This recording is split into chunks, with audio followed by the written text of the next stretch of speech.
Hello, everyone, and welcome back. I hope you all enjoy the holidays. This is the Ranching Reboot podcast, and I am your host, Brian Alexander. You can find me on social media as Red Hills Rancher. This is episode 147, the first episode of 2024. Starting with the last episode I released in 2023, Ranching Reboot is now available in video formats on Spotify, and I'm working on getting the entire 3 years worth of back catalog of podcasts onto YouTube and bringing current releases to YouTube as well in 2024. I wanted to thank all of my subscribers on Spotify and patrons on Patreon for making 2023 possible, and I'm really looking forward to growing in 2024 with all of you. If you'd like to help keep Ranching Reboot on the air for another year or more, head on over to www.patreon.com/redhillsrancher and show your support, or just click the links in the show notes. If you noticed in the last episode the random ad breaks, Spotify calls them smart ad breaks, and I don't have any control over what they play or when they play it. So if you want to listen to Ranching Reboot without interruptions or advertisements, please consider subscribing on Spotify or becoming one of my many patrons on patreon.com/redhillsrancher. Patrons and subscribers don't have to listen to ads. They get an ad-free feed just for them. My guest today is Amy Hay, a dedicated rancher with an inspiring journey from vegetarian to carnivore. Amy is currently based in British Columbia and comes with a rich experience working with satellite communications equipment for maritime military purposes.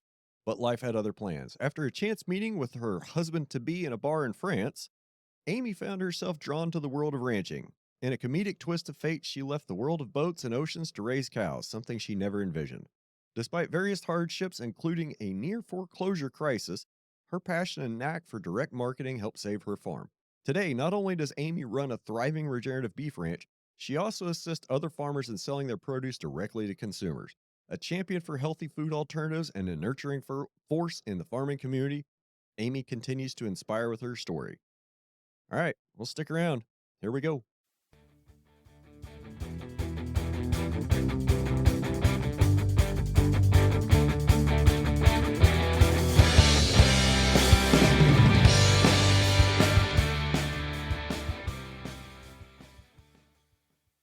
Well, Amy, hey, thank you for joining me today. How are you? I'm good. How are you? I'm just fantastic. If I could get a couple other things off my plate, I'd be even better. But hopefully, by the time this comes out, they'll be off my plate, and I won't be worried about them anymore. So, um, why don't you get us kicked off here and give us kind of the short elevator speech about who you are and where you're at, what you do, and we'll go from there. Oh, that is so multifaceted. um, I don't even know where to start. We are first generation ranchers, and I met my husband in a bar in the south of France.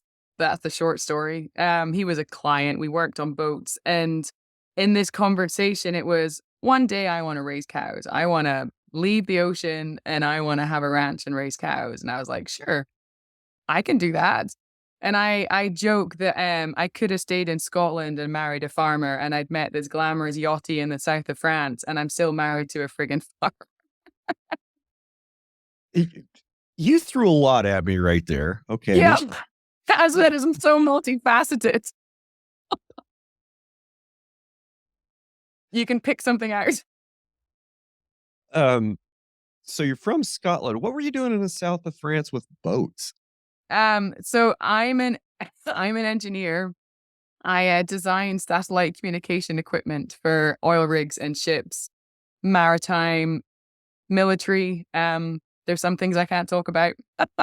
And my husband was chief engineer on a big privately owned yacht. And that's how we met. I was installing the satellite communications equipment on the boat he worked on. And when we went for a drink, that's when he said, I want to raise cows. Okay.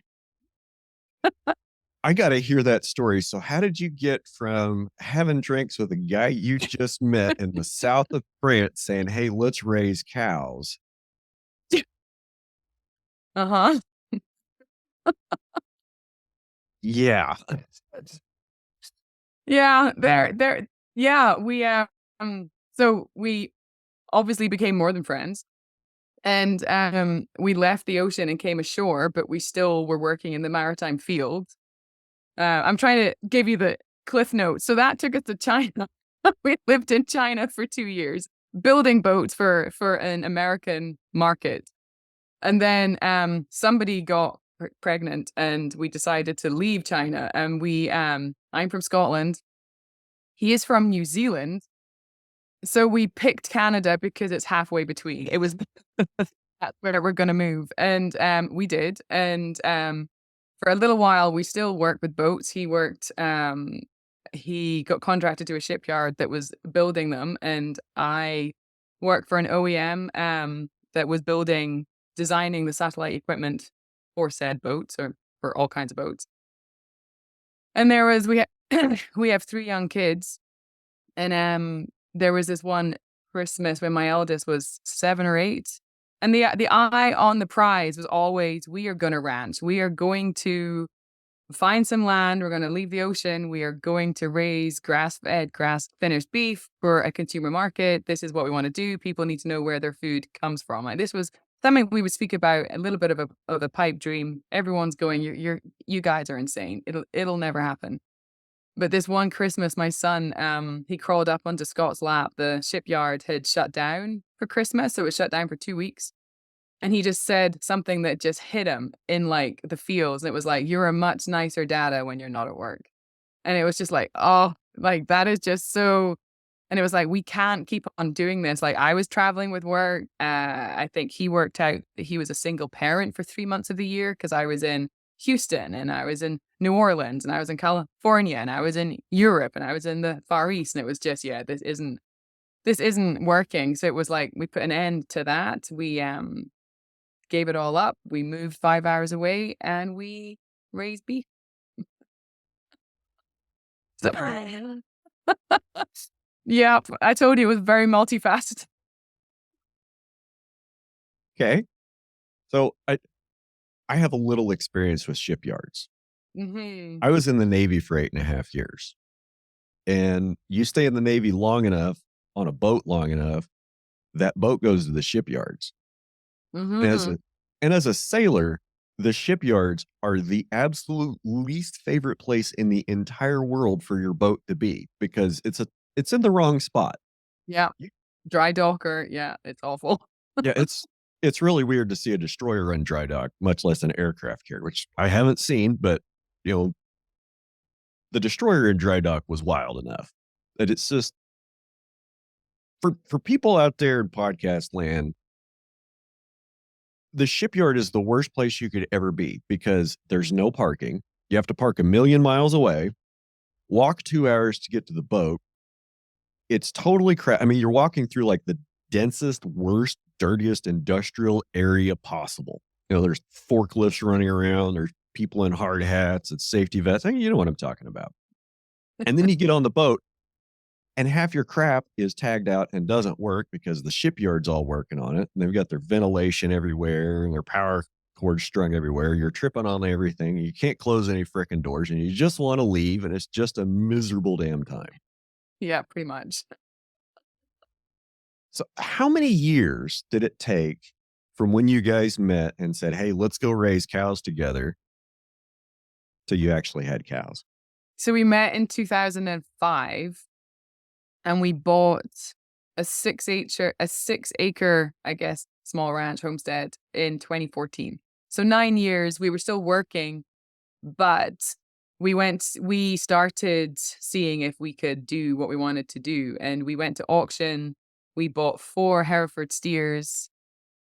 We kept them over winter. We kept one for ourselves. We butchered them all, and then the other 3, we kind of floated on. At that time, it was just Facebook. Like, there was no this was in 2014, and, Facebook groups, local groups to see if anyone wanted to buy an eighth, a quarter, a side, a whole, and they went super fast. I was like, that was kinda easy. Do you think we can really do this?" And we did it a few more times. So we leased. So here in BC, I'm in Canada. We have ag status because we had a farm, and we actually were doing, even though it was only 6 acres and we were selling beef.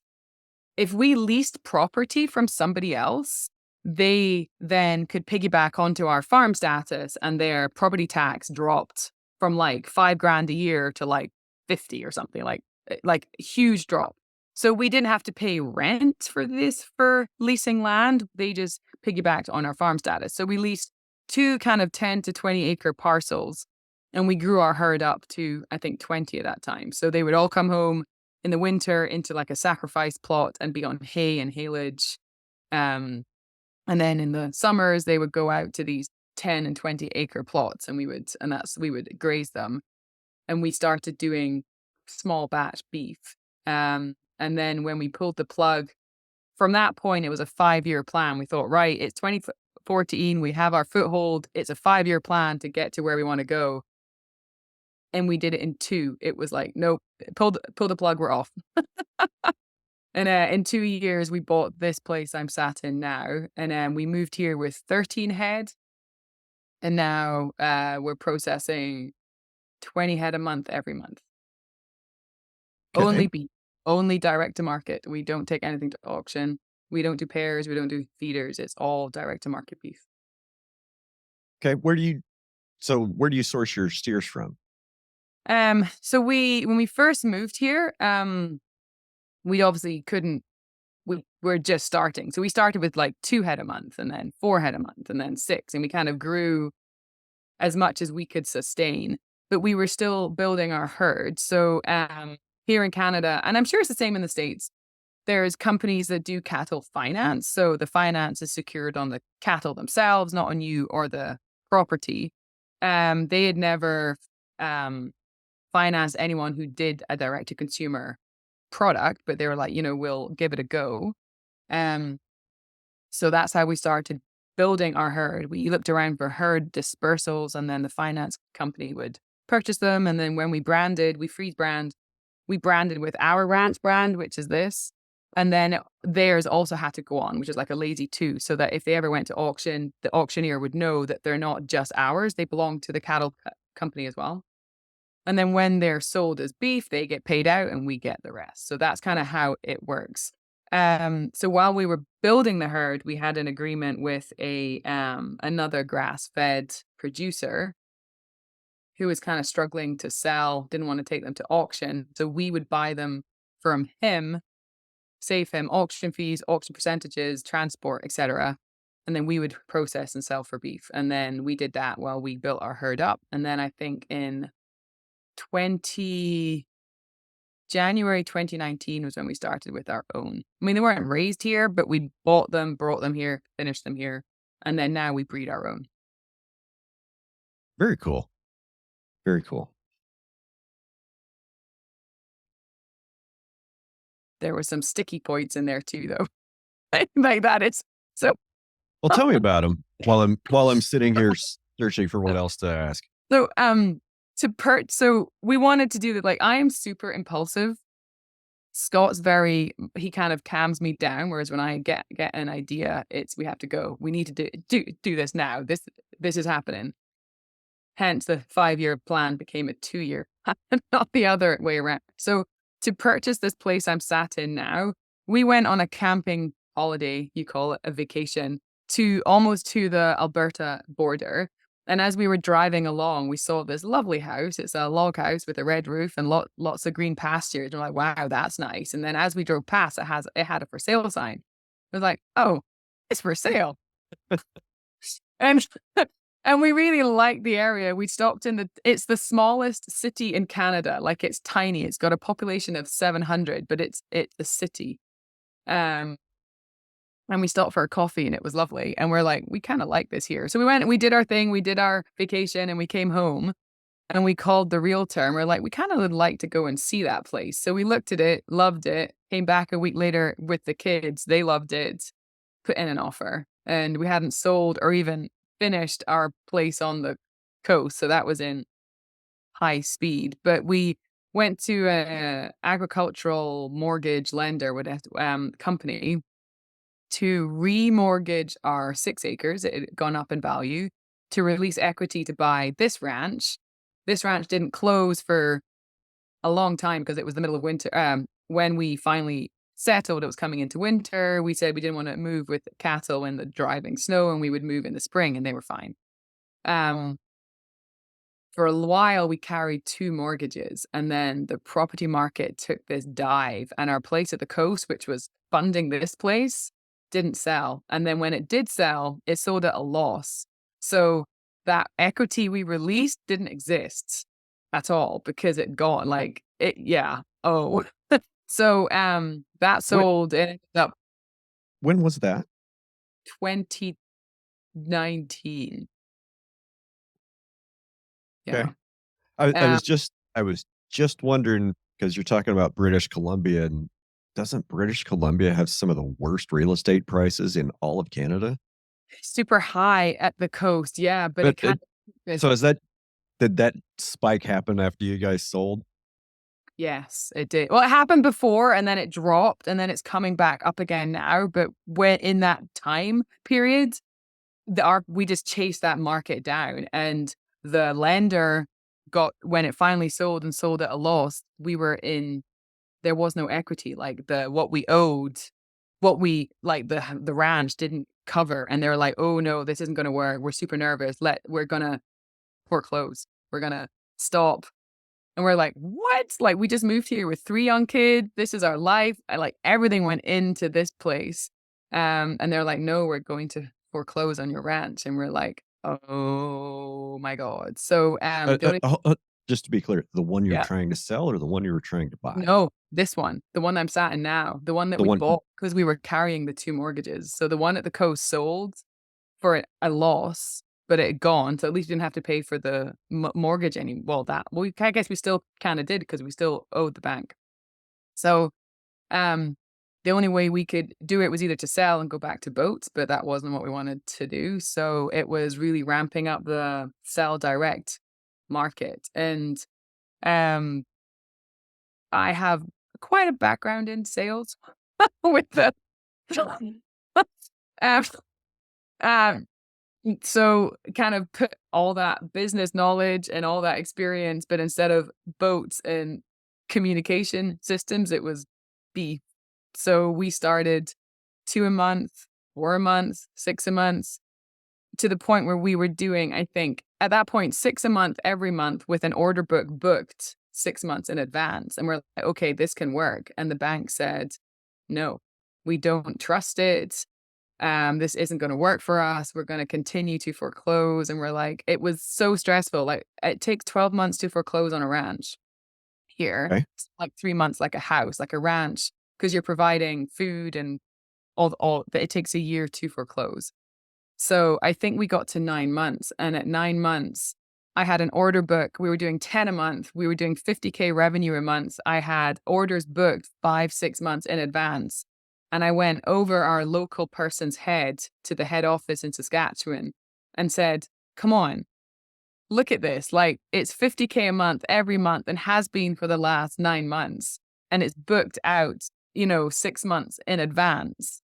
Um, until eventually they went, "Okay, we apologize, and you're right, and this does work." And it was like literally they halted proceedings at that final hour.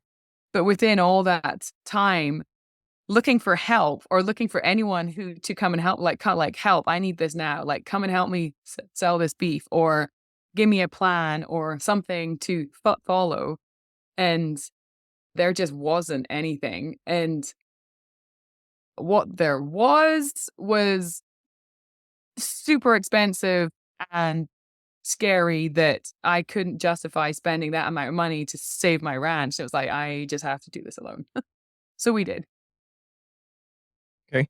I I'm not sure exactly what you're talking about, just a few seconds ago. I don't know whether I'm allowed to say. That's I think that's okay though. So you staved off the foreclosure proceeding by getting a full order book. Mhm. Now, we were talking before we started the recording. I've talked to several people, over the last couple of years, talking to folks that are running direct to consumer businesses. There's highs and lows, and there's definitely challenges. Like everybody's experiencing challenges, and it seems like maybe there's parts of the country. I'm sorry, you're in Canada. Parts of North America that are being less successful now at selling grass fed direct to consumer. Seems like you're still doing well. What How are you still able to find markets and consumers to buy the product? Because like Uh, it seems like since you guys had a head start, right? You were already selling before COVID happened. You already had a supply chain and production scheduled before COVID. It seemed like when COVID happened, there are a lot of people that are like, "Oh, well, I can do this too." And a lot of people wanted to pile into the direct consumer, and even on the grass fed side, do you think there's maybe some oversaturation? Did we get Are there too many people in the marketplace for the demand right now? I don't think there is. I mean, a lot of the stats that I see, the most readily available statistics are for the USA because you report everything. And out of the over 2 million farms in the USA, only 8% sell direct to consumer. And it's actually only 7% because that extra 1% they sell through local intermediaries. They don't sell direct, but they're lumped into the sell direct. So there's only 8% of ranches in the USA that sell direct to consumer. I think the disconnect is connecting the people. Like there's this massive farm to fork movement that people, the consumer, they want to buy direct. They don't want to buy meat from China anymore, or they don't, they want to support in their country. They don't want to buy even Australian beef, which is amazing beef, but it's not American. Like they want to find American beef. It's almost like a disconnect between the rancher who's selling it and the guy in a city who wants to buy it. Now they might be 5 hours apart, they might be 8 hours apart. And I think one of the things that I hear a lot is, but nobody wants to buy my beef. And it's like, well, how far have you tried? It's like, well, I try my local town and I try my neighbors, and there's so many people here who are trying to do it that I can't sell my beef. And it's like, well, have you tried going further afield? Like we do a 5 hour radius. Like even to get our beef processed, it's a 10-hour round trip. That's how far we drive to get it processed. And then we make that trip back part of our delivery so it's not wasted. So then I advertise. When I say advertise, I go into Facebook groups. Like I don't do paid ads or anything like that. I go into buy and sell groups. I kind of build my customer base with my social media, and people find us. Like our ranch, we're pretty well known now in BC because we're a regenerative ranch and we really push regenerative agriculture. We hosted clinics here with Nicole Masters and our local farm advisory board, and we really push soil health.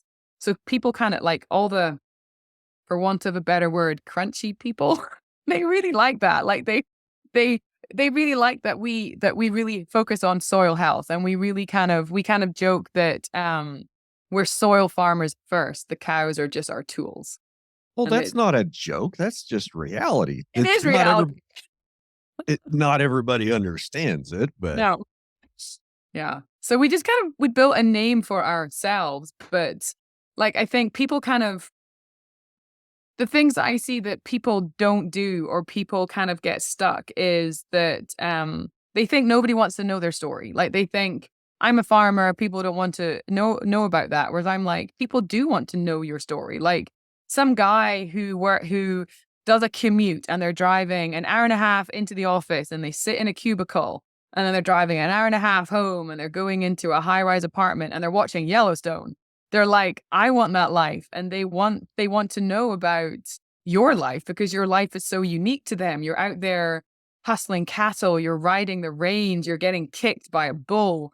Um, like this, it's exciting. And it might not be exciting to you because you live it. You're in that bubble. But for people outside the bubble, they want to know all of that. So your story sells. And if you can sell that story into these urban hubs, then your beef will sell, even if you do have to drive 5 hours. I drive 5 hours. I don't ship. There's nothing here. Like we were saying before, I can't get dry ice. I would have to drive 3 hours to ship it. So what's the point?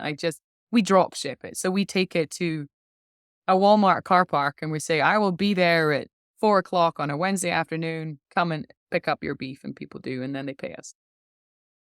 What do you do if you have a bunch of no-shows at one of those meetups?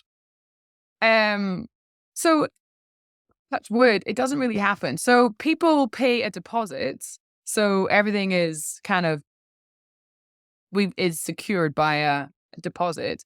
We don't keep credit cards because you can't do that now. Like everything is done through Square.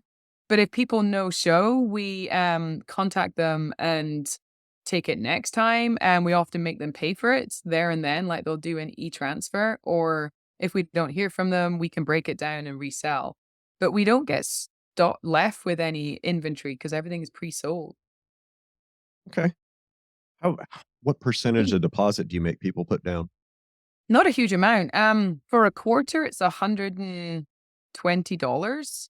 So what's that percentage? That's like 12%, roughly.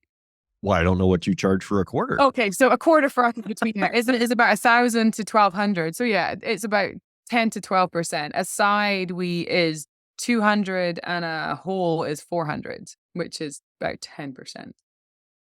Are your carcasses consistent enough you can just say a half or a whole is this much, or are you selling a half and this much a pound? Yeah, it's hanging weight per pound, and then people can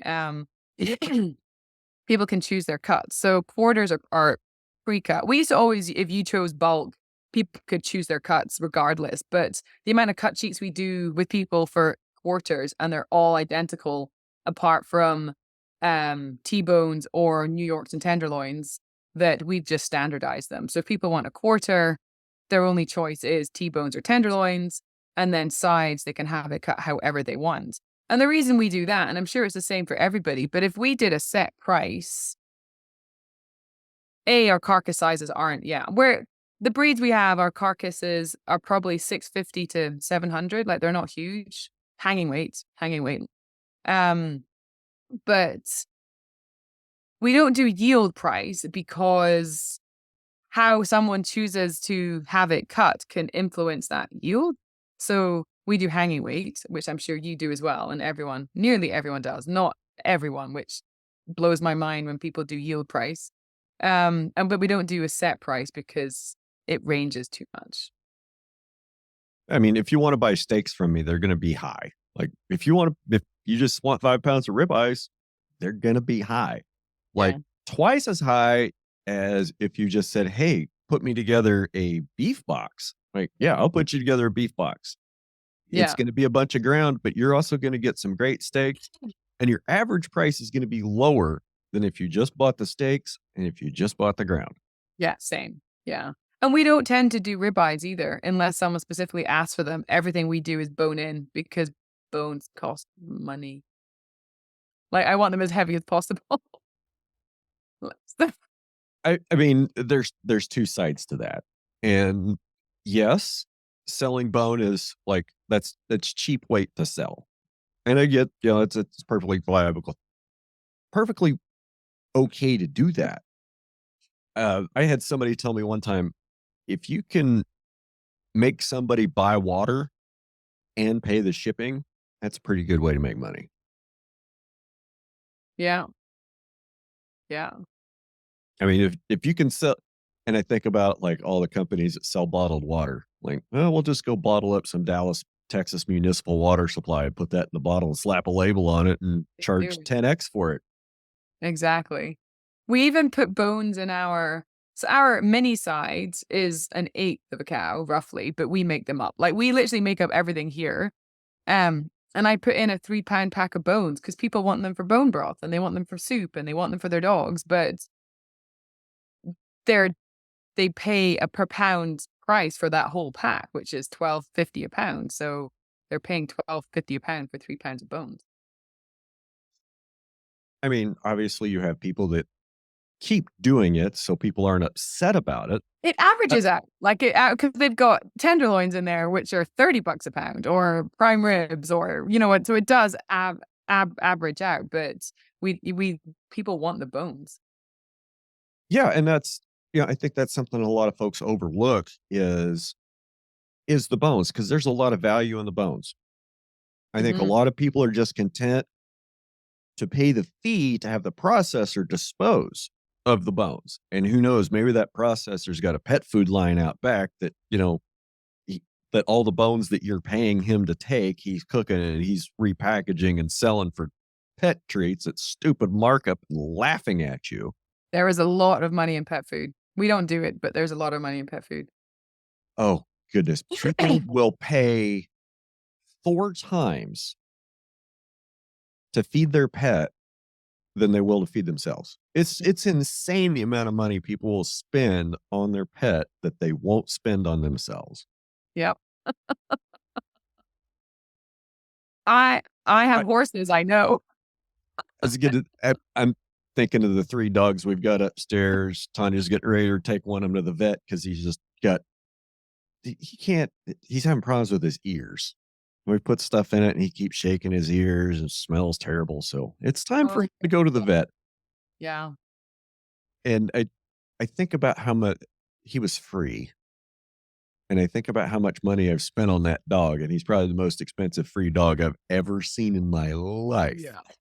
It's like a free horse is never a free horse. A free dog is never a free dog. Never turn down never probably never accept a free horse. No. Well, Um, I mean, this one's on me. Like, I went and I got this dog from a friend. He was like, "Hey, I got this dog. He needs another home. Somebody wanted him. I went over. I was like, yeah, I'll take him home." But he's a good dog nice. most of the time. Most of the time, yeah. Um, Something else that I do that, people think is weird, but it works is, like, we really pushed our social media. Like, when we started, I didn't even have an Instagram account. Like, I didn't. I just, like, thought it was, picture sharing. Like, I had no idea. Like, it was Facebook, yes, but Instagram, no. And we had our ranch, Facebook account, and we were growing followers and things. And I stumbled across it was like a free masterclass by Founder.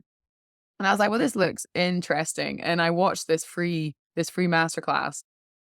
And I was like, oh my God, like really? And Instagram has 3 times the reach of Facebook. And like the growth is exponentially bigger.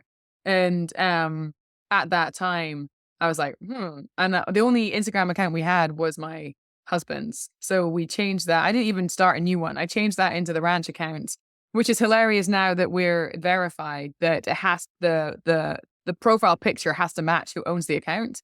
So even though I run the account and my husband is not good on camera, shall we say, like he doesn't like being there, that the profile picture is him because it has to match the ID because we're a bit verified.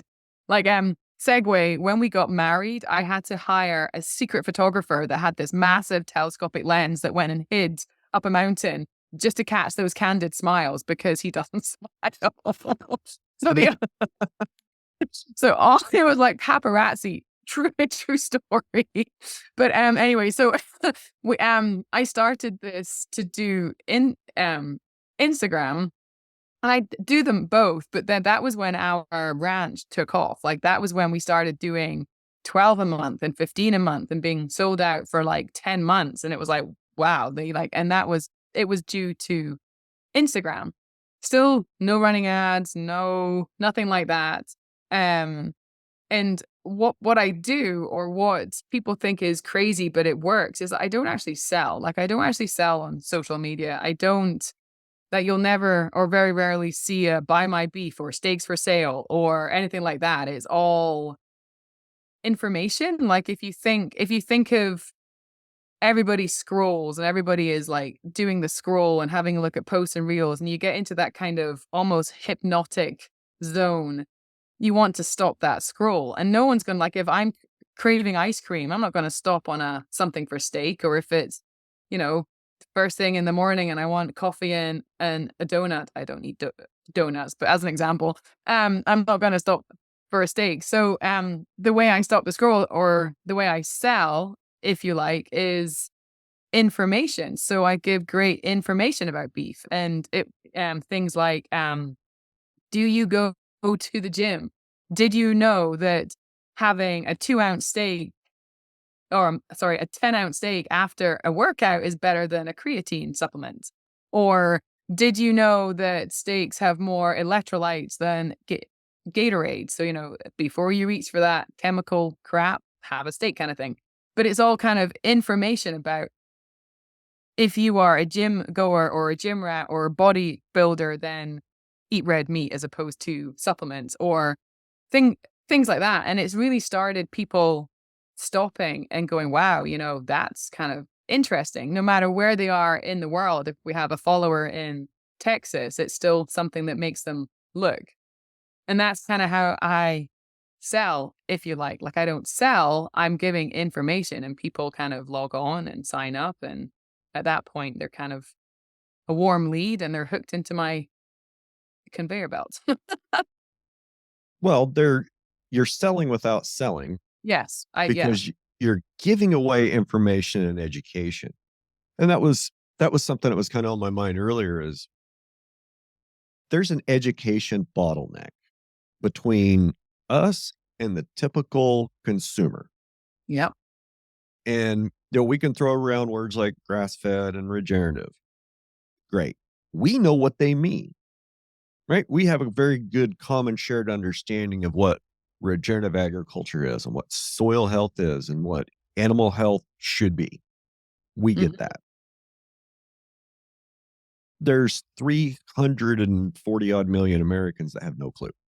Yeah. They believe what is written on the label, what the guy on the TV tells them, or they just but I guess that's it. Like, they believe what they're told. They believe what they're told. They buy what they're told to buy by the person in the box or the shiny ad in the magazine. They Mhm. listen to things like, these fake meat companies come on and list, their 53 unpronounceable ingredients that they can't make without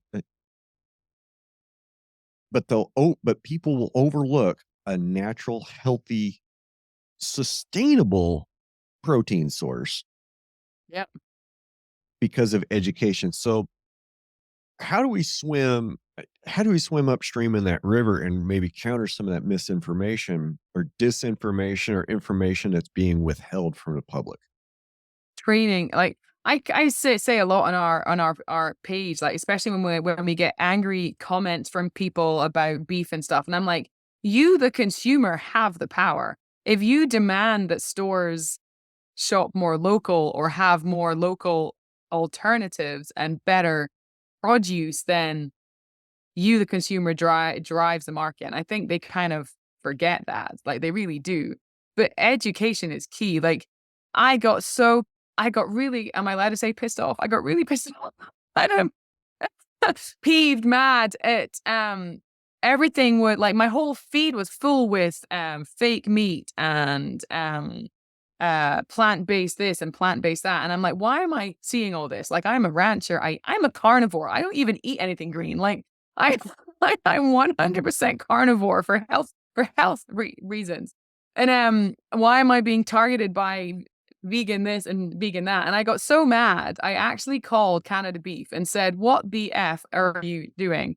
And, the lady put me on, and I left a message with their creative director, I think it was, and he did call me back, and I'm like, "Look, I am a rancher, I eat beef, and I see nothing." And he goes, "Well, we do have this ad campaign, and we do have this campaign." I'm like, "Where? I don't see anything." Like, you would think that I'm your ideal customer, I need to see your stuff. Nothing, and he was a bit he ummed and ahed. I don't think anything happened, but that was how mad I got, and then I started my own podcast called Respect the Beef, and I haven't done it for a while, but this was back in 2021, I think. But I just got so mad at Canada Beef because I felt they were doing nothing. Like, surely them and the cattlemen are the ones that should be fighting for us. Okay, so that's a fair point. You're not seeing ads for Canada beef in Canada, you're seeing a lot of fake meat and other crap. Okay. Mhm. Sometimes it's the opposite here in the States. Like, now I don't take any, like, beef magazine or any of that stuff. I don't subscribe to them. Every once in a while, copies show up. It just happens. Why in Beef Magazine that's produced with funding from the NCBA, why are there ads for the beef checkoff in Beef Magazine telling us how great beef is? I mean, Yeah. to some extent, that's kind of like trying to you're trying to preach to the choir. It's like, Mhm. where's the market you're selling in? Are you just running these ads in our industry publications to show you're doing something? Like, Yeah. no, go out, go to the vegans.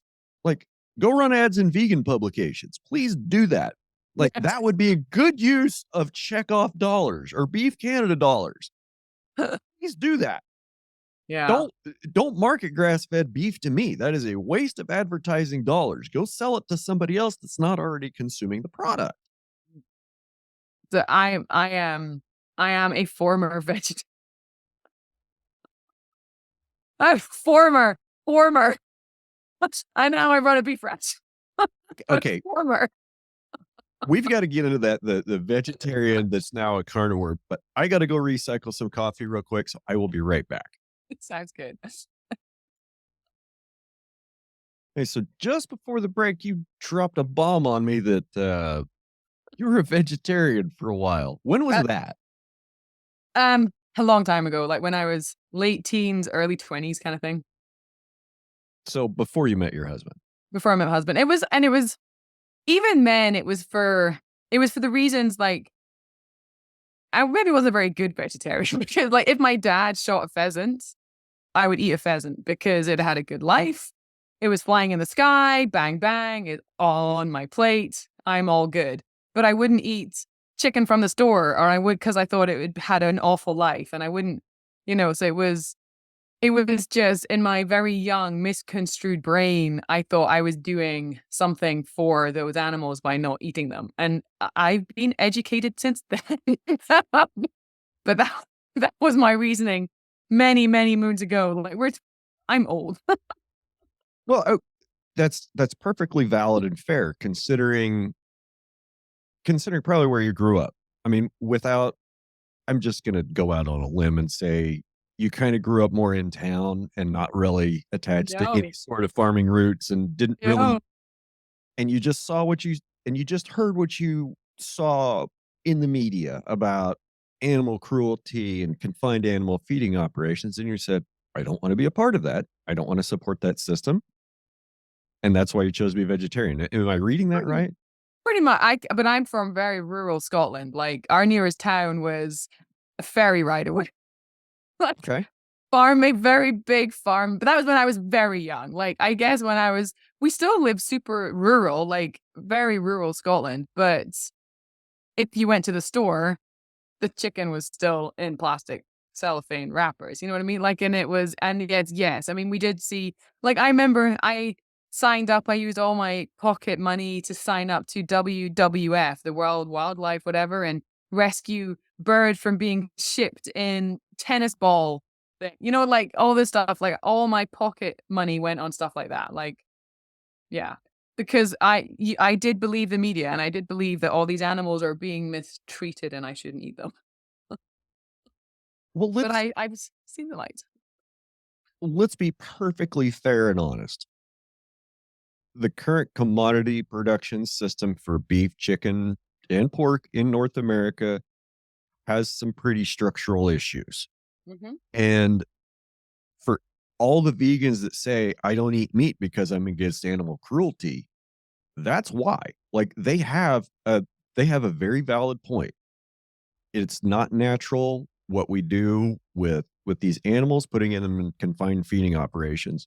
That's my personal opinion, and anybody that doesn't like it can send me hate mail. Like, there's nothing natural about cattle standing in a feedlot eating corn out of a concrete bunk. Like, you want to see natural? That's cows out eating grass. Yeah. Okay, that that doesn't fit your production schedule. It doesn't make money under your system. That's fine. That's what's natural, and that's where those animals are happy. Pigs, when I was in high school, I worked for a neighbor farmer that had some hogs, and this was mid 90s. Like, I worked for them in the middle of the hog crash in the 90s when the when most of the rest of the independent hog farmers got out and small hog farmers got out. And I remember them talking about like just how absurdly cheap pork bellies and pork futures were there. I think probably like 94, 95, somewhere along there. Mhm. And they made the decision right there one day around the lunch table, said, well, we'll just get out of hogs. We just won't have any more. But one of my jobs was cleaning out the farrowing house. If you've never done that job, that's not a job you want to do in July in the Kansas Oh, heat. no. I almost didn't eat pork for 5 years after that. Oh, wow. Yeah, I can see it. And I don't really think the environment in big commercial hog houses is much better. Chicken houses aren't any better. Turkey houses aren't any better. Cattle feedlots, they aren't any better. So when the vegans and the animal rights activists don't want to eat meat because cruelty to animals and those animals deserve a better life, those people 100% have a point. I'm not going to say that I support them, but they have a point. I think they would have more impact on the industry though, in instead of "I don't eat meat" is "I don't eat that meat." I'm gonna support your meat, but I'm not gonna eat that. Like, I think their attentions are in the wrong place. They're focusing on the wrong details. I agree 100%. And it's also worth mentioning and noting, you know, over the last 4 or 5 years on social media, there's been a lot of vegan and vegetarian influencers Mhm. that have started to suffer from some pretty serious health issues. Mhm. Now, just anecdotally, without naming names, because I didn't do any research or background on this, because I didn't prepare for this kind of conversation. Um, but I can recall several like famous vegan and vegetarian influencers that have had some pretty serious health problems and have gone back Mhm. to eating meat. There's one of them that I know of that was like a fairly hardcore vegan that now they went all the way to carnivore. Yep. And they did that switch like in a very short span over social media. And the way these people get attacked, they're like, I used to have to eat, all the stack of supplements every day. And this is all the beans and the tofu and everything else that I ate every day. And now I just eat steak and I feel so much better and I don't have to take any of that stuff. And they get attacked for it. Yeah. And I think it circles back to, the education part of it is consumers, I think for the most part, are told, trust us, it's a good product. Just trust us it's a good product and go shop on price and just trust us that it's a good product. Well, the price shopping American consumer has been trained to look for that low price. And you and I both know that when somebody goes to the grocery store and they're buying ground beef at 250 or 390 or 250 or $3 a pound, you can't tell me that rancher made any money. No. No, yeah, it's crazy. And it's wet age. So as opposed to if you buy from you or me, it's dry age. So when you buy ground from the store that's been wet aged, that's why you get all the water. Like I did a reel on Instagram that I cooked and I got slated for this, but it went viral and I had a lot of support, but I had some that were like, oh my God, the questions and the things. But I had a pound of ground that was the best bag of ground I could buy at the store, but it was from the store and it was like 6.50 a pound or something, and I had our ground, which at the time was $8 a pound, and I put them both on cast iron pans on my stove and cooked them side by side, and the crap that came out of the other one, I mean, it's just really liquid. And none came out of mine, and then I weighed them at the end, and mine hadn't lost that much weight. The other one had lost a lot of weight, did the math, and it was cheaper to buy mine than it was to buy from the store. And all these people slating me going, your ground is 95/10 and the store ground is 80/20. And I'm like, no, my ground is 80/20. Well, your butcher was lying to you. And I'm like, oh, like it was just ridiculous. Like the people. And I was like, you're missing the point. But a lot of people liked it. More people liked it that didn't. But I don't know if I saw that post, but I've seen posts like that. And I've done the same experiment here at the house. Cook a pound of my beef next to a pound of store-bought beef. Drain the Yeah, liquid, weigh what's left in the pan, and there's a huge difference. there is. Huge difference. Um, it was probably it's been over a year since we bought any beef at the grocery store. And I think the last we bought was just some ground that we needed to buy because we didn't in between locker runs or whatever. I don't even remember. But Mhm. we ended up with some grocery store ground beef. And it was supposed to be like a pound and a half. And it cooked down to just under a pound. Like, Yeah, how, yeah, how do we cook how do you cook out 30% of the weight? Like what are you buying? it's insane. I love the people that say, well, you can't cows don't marble on grass. Cows don't marble on grass. But they Uh, do. but they do. It, They it it can. takes a wee bit longer and breeding and like we've even moved away from the grass fed label now. Like on our ranch page, we just call our beef regenerative beef because they eat so much more than grass. Like we plant in our fields. We have sunflowers and brassicas and legumes and vetches and clovers, pea and barley, but in like the grass, like they're not being harvested for peas and barley, and they eat this, so they eat all of that, and so they're not eating more than just grass. And out on range, they're eating leaves and shrubs. I've even found a cow chewing on a moose antler, like they eat, I guess, for calcium, minerals, or something. So I'm like they do have minerals and they have licks and they have salt. We use C90 salt, and they Okay. love it. Um, but we don't say grass fed and finished anymore because they eat so much more than just grass. So like I did a whole, I think about a month on our ranch page, kind of transferring over and educating and saying that that is why. And the other one that I get is, but are you organic? And I'm like, I'm better than her. And I'm like, like for us to, I mean, I know it's different everywhere, but the main reason that we haven't gone for that here in BC is that we would have to rip out every single fence post that we have and put in untreated wood. And until we do that, we cannot be called organic. And it's like, well, I'm not doing that. So I have a whole script already written out to kind of email to people and say, this is why we are not considered organic, but this is why we are the best that you can buy around here. And there's probably some different things, like different specific things about, what's organic and what you can and can't do to put an organic label on it. The organic label doesn't mean anything anymore. Like Mm. it really doesn't. And I would almost go as far as to say that if the government recognizes it and will allow you to put it on a label, You don't want it. you probably don't want it anymore. You No. probably don't want that. So I I've tried to market beef by saying all natural grass fed raised on native range.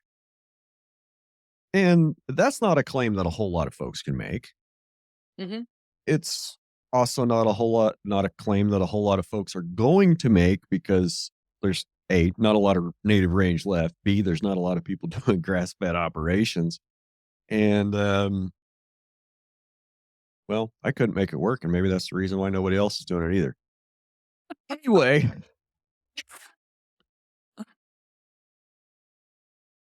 getting through getting just like trying to pierce the veil of knowledge and get through. I almost hate to call it misinformation because there's no such thing as misinformation. There's just information. Yeah. And Okay. and whether or not it's bullshit information or not, that remains to be seen. But information is just information. And it doesn't it can't necessarily be right or wrong on its own. But there's a lot of information that's been put out that's maybe not necessarily true about beef. And there's some facts that are being misrepresented about beef. Yeah. And mostly it's because the people in charge don't want the vast majority of the population asking uncomfortable questions. Hmm. Diana Rogers is very good at sustainable dish. She is very good at slaying all of that. Like, I wish she has a very loud voice and I love her and I follow her religiously. I just wish she was bigger. Like, I wish more people did because she really does have the best information that really goes against Monbio, whatever, however you pronounce his name, and all like those vegan influencers or the health recommendations that we is it the Lance report that we only eat like this much meat a day? And like she's amazing. Like that and the Global Food Justice Alliance, which is also her organization. Um, the information on those pages are amazing. Like I just wish more people would read it. Yeah, it's getting it in front of people in a format that they'll sit down and take the time to digest it seems like that's becoming harder and harder to do all the time. Yeah. You know, People think they know something and then they get very blinkered and they don't want to know that they're wrong. Or even if they're right, they don't want to broaden that. Like they get, this is what I know, this is what I understand, this is the train of thought I'm going to go down, and they don't broaden, which is frustrating. yeah, for sure. And I was sitting here thinking about how many guys I know that are farmers or ranchers and have been doing it as long as I have, 10, 15 years. And I've never seen them at a coffee shop talk, at a conference, at a seminar, at an expo, anything to try to advance the education. And you go talk to them, and it's like, well, I learned how to feed cows at K State. Okay. What have you learned in the last 15 years? Mhm. Well, my salesman told me this, this, and this. Like, oh, okay. So that's why your operation looks the way it does, because you're listening to the salesman and you're not getting out and Yeah. and staying current on research. So so I we need to go back to this part where you guys saved the ranch. Oh, This that is what part. you I thought what yeah, about the carnivore bit? this is The what your husband told me, that you saved the ranch direct marketing beef, chicken, and pork that were raised by other people. So when kinda, I don't know whether I don't know what he said. So, we saved the ranch by direct marketing our beef. That was how we saved the ranch until I got them to say, "This is a business model that works, and here's the proof. Like, here's the proof in the past 9 months and orders booked out." And then it was last year, so we'd already saved the ranch by then, but we went through this crazy month in August, and it was there was pictures going up online with all over of empty shelves, like no one had food, like it was. And Will Harris at White Oak Pastures, he did an amazing thing about, we don't have a food supply issue, we have a distribution issue, and I wholeheartedly agree with that, and I think that's why we saw this. So within 36 hours we sold something like 40 head of as beef. And by the end of August, I was sold out until February, and that was doing 15 head a month. And I was sold out so far in advance that I was worried that I would lose customers, that people would want to buy beef and they wouldn't be able to because I didn't have any for 6 months. So remember I said I was super impulsive and I just do stuff. So then I kind of said to Scott on a Friday evening, I said, well, what if we opened up this online platform I've built and offer it to other suppliers to sell their product over our platform? And he was like, yeah, that sounds good. I went, okay, on it. and and I did up a post, and he was like, what are you doing? And I did up like a Canva thing. I posted it on our ranch page saying, looking for producers, chicken, pork, lamb, anything. And the next morning, I woke up to voicemails and a mailbox, like emails full, and like things going, meet me for coffee. So went through all of that, and kind of started to sell. So there's these companies like Meet Me, which is a Canadian company, meetme.ca, and there's True Local, and they've groomed us. Like they've come to us wanting to buy our beef, but they won't pay the price we need. Like they're only offering farmers and ranchers like $3.50 to $4 a pound hanging weight, which I would make zero money on that. Yet they turn around and sell it for this extortionate price. So I said to all these other suppliers, it was like, I will pay you what you want, like what you need, I will pay. And we'll just take $1 per pound of your weight for the use of our platform. So we did all the delivering, the marketing, the weighing, the packing, everything. And we were able to provide our customer base with lamb and pork and chicken. And we've kept that on. So it's, um, yeah, that's kind of what I did. And it didn't just save us, it saved lots of people. So it was, like I call it an online platform, but I don't just mean an online store, an online platform being our social media and, my landing pages and my website and my email list, and all of that is my online platform, not just the online store where people go and buy stuff. It's everything that's connected. So yeah, I would just put out, I think I put out an email in my newsletter saying, I have 10 lambs for sale, and they went in 26 minutes. Wow. Yeah. Wow. Okay. So I kind of want to ask how you build your email list, but that seems less important than what are some lessons that you would want to pass on to other people that are struggling right now to fulfill direct to consumer sales or Um, find direct to consumer customers? so I mean, I think you do have to go onto email list for that. So our email list is it's warm. Like if you know the difference between a warm lead and a cold lead, I've never advertised. I've never gone on to Facebook and put out advert and paid a fortune in paid ads to get people to sign up to my newsletter. And then I email them sequences. I've never done that. And I've never bought a mailing list from a gym or from a health food store for that crossover. Like I've never, like our email list is pretty small. It's only 2,000 people, 2,500 or something people on our lists, and that's taken me 5 years to grow. But they are all warm leads. They are all there because they want to be there. They found us organically as opposed to me hounding them, if that makes sense. So because I post this information about the health benefits of beef or working out and eating beef or the water usage of cattle, which is misconstrued in the media, all these things that, and people are like, oh, that, I'll check that out. And that's a warm lead. So when I put out an email, so when I say I don't sell on social media, I don't. All my selling is in my email list. And I don't send fluff. I don't do blogging. I don't send anything out other than I have something for sale.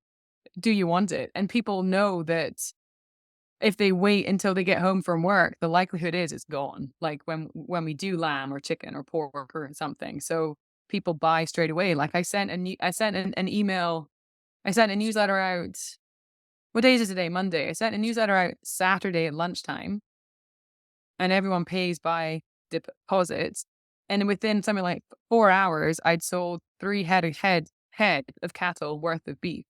So that one email generated 15 grand revenue just Hmm. from, but that email list is warm because people have found us. So and that's telling story. Like, don't discount your story. Like, people want to buy from you. 100%. And you've said that several times. And I don't know if I hit this point earlier, but my friend Hobbs has said this for about 2 years. The people that are going to be successful in ranching and selling beef in the next 5 years are the people that are telling their stories today. Yeah, I agree.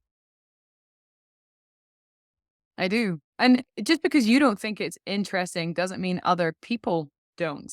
Like, I don't post as much on our rants page now as I did at the start. Like, I maybe only post a couple of times a week just to keep things moving and like, but we've gone on deliveries and people I have never met, but they know me, or they think they know me.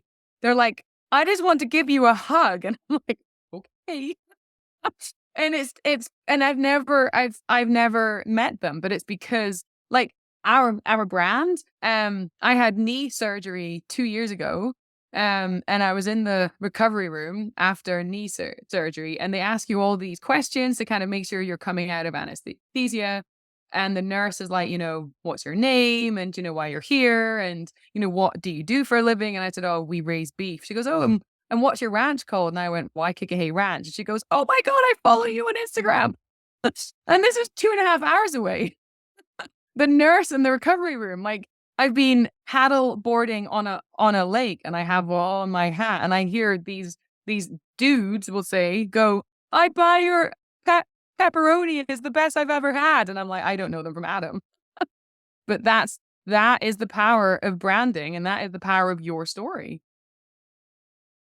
A couple weeks ago, I had somebody come up to me in public and go, "You're Red Hills Rancher. I listened to your podcast. I recognize your voice." And I'm just kind of like, "Hey, wasn't expecting that in a freaking quick trip checkout line." There you go. Awesome. Yeah.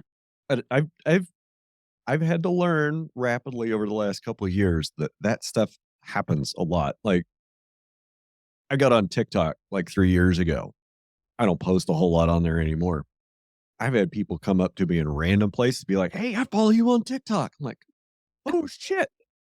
I need to do a better job of disguising myself when I go in public." That too. Mhm. So what's this platform called that you've been talking about? It doesn't have I mean, I call it a platform just because it's something I built to help us sell.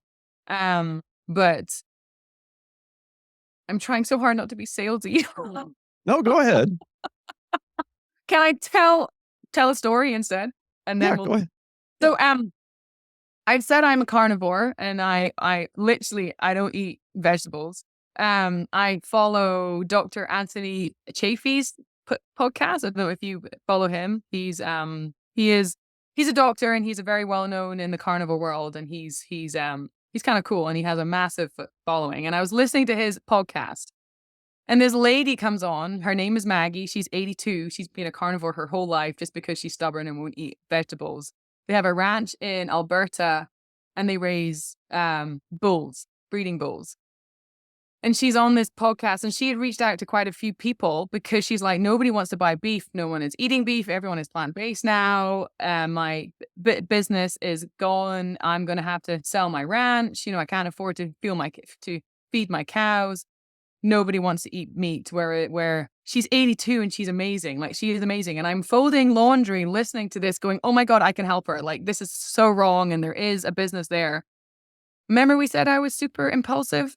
So I I reached out to Anthony Chaffee. I messaged him not thinking he would respond, and I just said, "I can help her. Like, I know I can help her. There is money," and I kind of told a bit about our story and about how we sit the ranch. And he got back to me, and he put us in touch. And I have started to help more people. Like, I launched this, it's called Sell Beef Direct, to kind of help more farmers and ranchers sell direct. So I reached out to her and said, "I will help you. And it's free. I will help you for free. I really I just want you to know that this works." And I worked with her for 6 weeks. And within a week of finishing my program, she sent me a message going, "Oh my goodness, I thank God for you." They had sold over $10,000 worth of beef in a week. And yeah, she's like, they're sold out now until February. So it's just building this platform, and anyone can do it. I kind of have a blueprint to help them, but it's telling your story and finding your customer. Like, your customer is not someone who clips coupons and buys that $2 pound from Walmart. They are not your customer. And you don't want to appeal to that customer because they're never going to buy. And you don't want to try and appeal to everyone because that's actually counterintuitive. By trying to appeal to everyone, you appeal to no one. So you really have to identify who your customer is. And my customer is a gym rat, for want of a better word. Someone who, and these can all be different people. It's not one person who has all of it, but someone who who works out and cares about their health, maybe a mom who wants to give their kids the best they can, someone who is a health conscious and environmental conscious, and they know about the benefits of beef and grazing cattle have on the soils, someone who is local conscious, like they understand the benefits of shopping local. Like if you shop local, 68% of that revenue stays local. Whereas if you shop at a big box store, it's less than 1%. So if you spend $10 with me, $6.80 is going to stay within this and just go around and around and around. And it supports your local economy, stabilizes the local economy so that is my ideal customer. And that's who I speak to. So someone who can only afford $2 a pound ground, that's amazing. You do you, but you're not my customer. So everything I do targets that demographic or those demographics. And that's kind of where I take people in that you have to not be scared to ask for the price you need. There's no point price matching that. Like if you need to sell ground for $9 a pound, then do it, but target the customer who can buy it, if that makes sense. Yeah, 100%. I found that you there's a group of customers that really like ground beef with a little bit of liver or heart in it, and they'll pay a Yeah. whole bunch more for it. They will, yeah. Our butcher does not like doing that for us because they have to do a different run. Like we've done it a few times, but he doesn't like adding the organs because then he has to switch the plates and do a run and then clean the machine and switch the plates and bring it back for someone else. Like he does do it normally when they're quieter, but he's not a huge fan of it. But customers are a huge fan of it. Yeah, definitely. Like, last time I sent something to Locker, I didn't get anywhere near enough Primal Blend made because it sold like, I got rid of it within, like, 2 days, and I didn't even have to advertise. Like, it was just gone instantly. So, maybe you missed the boat on that one, but that's I guess that's a freebie nugget for anybody out there is, there's a market for Primal Blend. Like, Yeah. don't just give those hearts don't just give that heart and liver to the butcher and have him throw it away. Like, you can Ooh. grind that into some ground beef and get a premium back for that. I did so that whole thing about not selling on Instagram but giving information. We had a whole heap of organs left because we keep all our organs. And I did this Canva post and it was like a bomb explosion going bam, the cheapest way to buy beef. And the next page was organ meat. And it went into, liver. And I gave a recipe for liver pate and kidneys. I'm from the UK, so steak and kidney pie. And then tongue. My kids beg for tongue tacos. Like tongue is amazing. If you're a little bit squeamish, I did take half a bottle of wine to peel said tongue, but but once it was done, it was amazing, and now we have it lots. And then roast heart is like a tenderloin. So I did all this in a Canva post, posted it on my ranch page, didn't think much of it, but then we sold out of organs. Like it's the power of marketing, whatever. So people are like, I want to try that. And yeah, and now I can't keep liver in at all. Liver goes so fast and tongue as well. But tongue tacos are amazing. So good. I've heard that. I'm just not that brave. Oh yeah. Well, once you have that skin off, it's kind of like a cross rib roast. Like it's super sticky, has that kind of like it breaks down and it's delicious. You do have to get your head around peeling it like a banana. Yeah, maybe someday, not today, but maybe some other day. It's really good. All right, I gotta start moving out of here. So, what's your website? It's, sellbeefdirect.com. Is that where people need to go to get all your secrets and coaching and They can, and there's loads of free stuff on there, like, there's free master classes, there's free techniques, there's free I try and give away as much for free as I can, like, my mission is to help more and more farmers stop closing, and to help more and more farmers sell direct and get their product to the consumers who want to buy it. My Instagram has I do free Zoom calls and free lives and Q&A, like, I'm an open book. Like people can contact me and ask me anything. And I just hosted one on Saturday, a free um Zoom call for people who were asking me loads of questions that yeah. And it was a pitch free, like I said, pitch free Q&A, like ask me anything and people do. Very cool. Very cool. What's your Instagram handle? At Sell Beef Direct. That's easy. Yeah. And if you want to see the ranch page and what we do over there with with Regenerative Ag and the lovely picture of my husband on the profile picture, it's @WaiKikahey_ranch. So it's WAIKIKAHEI_ranch. You could say that Don't one more time really slow. WAIKIKAHEI Okay.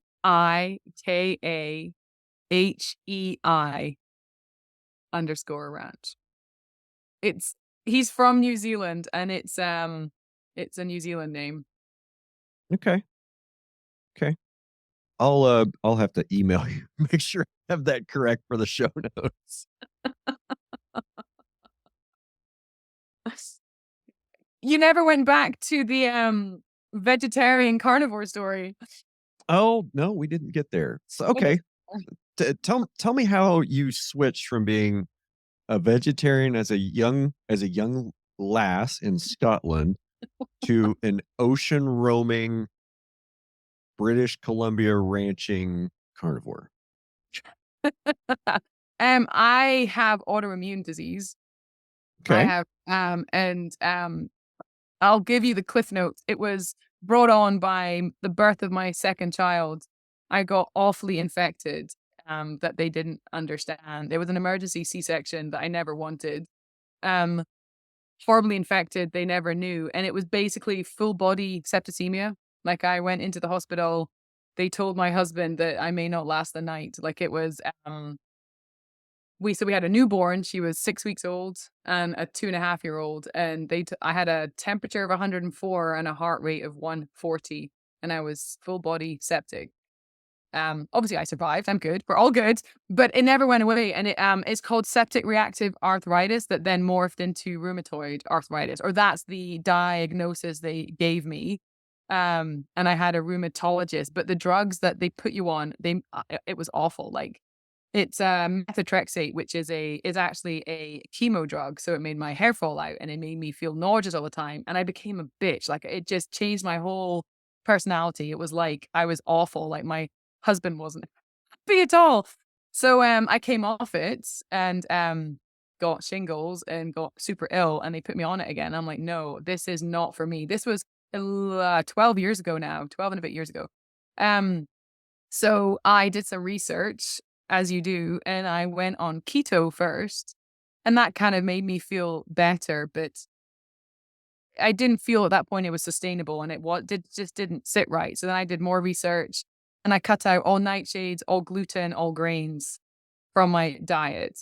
And that did make me feel a lot better to the point where I could come off my meds. And then I discovered carnivore, so the lion diet more, Michaela Peterson, so she has awful she has awful autoimmune things to the point where she was having, I think, someone will prove me wrong, but she was having hip replacements when she was a teenager and told she would never have kids. And she did the Cambridge debates against Beyond Meat. And she was like, I wouldn't be here if you made me eat vegetables. Like, so it was, I did lion and my rheumatologist was super supportive, and he now signed me off all everything, no meds, no flare-ups, back in the lowest health brackets, for health insurance. I don't even have to declare it on my forms anymore, and it's all down to diet, so carnivore, and green things aren't good for me. Like, they flare it up, so things like broccoli and spinach and things like that and kale, whatever, that people say are so good for you, no. So I literally, for a long time, it was just meat, just, ruminant meat, salt, and water, and now maybe a little bit more sapient in that I am dairy, eggs, fruit. Some fruits are fine. So like a lot of the things that we could consider a vegetable is actually a fruit. Like a cucumber is a fruit, and peas are fruit, and squash is a fruit, and zucchini is a fruit. Things like that. So they're not, because if you think about the animal kingdom, if a cow eats the grass too much, those roots die and they have to grow back. That plants make leaves taste bitter, so animals don't eat them. So like a monkey won't eat, but the fruit is what they want you to eat, so that when you poop and the seeds grow a new plant. So like they want you to eat fruit. So I can eat some fruit, but yeah, I just don't. I full on carnivore, but from being paralyzed, I do triathlons and I ride and I run and I paddleboard and I ski and I snowboard and so yeah. Well, that's great. Thanks for sharing, and I guess podcast listeners will just put another tick mark on the wall like, hey, somebody else healed themselves when they stopped eating vegetables and started eating meat. Exactly. I have a friend who just got diagnosed with RA, rheumatoid arthritis, and she asked me, she goes, "Oh, I understand you have this or something similar." And her doctor has put her on a diet that's literally vegetables. And she's like, "I'm on a diet and it makes me feel awful." And I'm like, "But what are you eating?" And she's like, "Well, broccoli and spinach and fish." And I'm all, fish is fine. But and she's like, "But I feel awful and my stomach hurts." It stop with the green stuff. The rest of that stuff will kill you. Yeah, and seed oils, get rid of them. Oh, But that's another whole other conversation probably. They are the devil. seed oils, definitely. Yes. They've almost been banned from our house. They have been banned from our house. Yeah, I don't buy, like, I put the kids on, they didn't realize, but last, like, in their packed lunches at school, they don't get sandwiches or anything. They get our own jerky and pepperoni and dried fruit and nuts and cheese and maybe some baking, but baking that I've made with organic spelt flour or something. And that's, yeah. And their whole personalities changed. Like they're more balanced and yeah, they're happier. They're not having problems paying attention and acting out and being crazy at school. Kind of funny how that works when you don't feed them like 6 cups of sugar for breakfast in the morning. Mm. My youngest is 9 and she asks for steak for breakfast, or I call them a breakfast burger. It's just a burger with an egg on top, but Yes. she a breakfast burger or steak for breakfast. That's awesome. Sounds like they're on the right, starting off on the right foot, have good health for the rest of their life. Mhm. Ranching. All right. We got to end there. So, Amy, I really appreciate your time, and make sure everybody check out sellbeefdirect.com, and make sure they check you out on Instagram. Thank you so much. It was fun. Really enjoyable. Yeah. Had a great time.